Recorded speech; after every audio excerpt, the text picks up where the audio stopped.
I'm going to teach you how to make the best, fluffiest focaccia step by step. This is a same-day dough, no kneading, no overnight fermentation, no complicated techniques. You're gonna start by combining your bread flour, salt, and instant yeast in a bowl. Then in a separate bowl, mix together your warm water, honey, and olive oil. Pour the dry ingredients into the wet and mix just until your dough goes from looking like this to this. As soon as there are no dry spots left, you can stop mixing. Transfer your dough into an oiled bowl. I like to use a box to give plenty of space for my dough to grow. You're gonna do your first coil fold right away.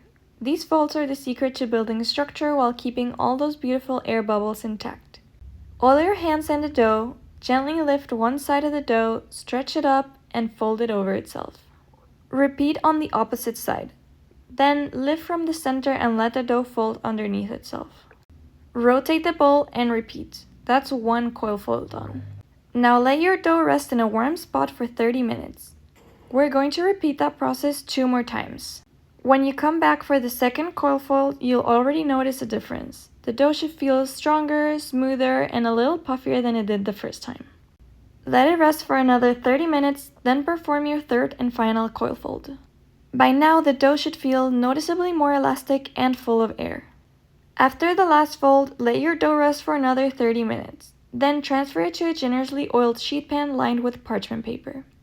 Gently stretch the dough towards the edges of the pan. If it keeps shrinking back, don't force it, let it rest for 10 minutes and come back to it. Once it's stretched out, drizzle a generous amount of olive oil over the top and let it proof for another 30 to 45 minutes or until it's noticeably puffier and full of air. When the dough is ready, pour more olive oil on top of the dough and press down to create those classic focaccia dimples. Then finish with flaky sea salt and freshly cracked black pepper or with any toppings that you'd like. Bake your focaccia for 20 minutes or until it's that beautiful deep golden brown and it's crispy around the edges. And that's it! A focaccia with an airy crumb, massive bubbles, a crispy olive oil fried crust, and enough flavor to make you wonder why you ever bought bread from a store. Serve it warm, tear it apart with your hands, and try not to eat the entire tray in one sitting. Enjoy!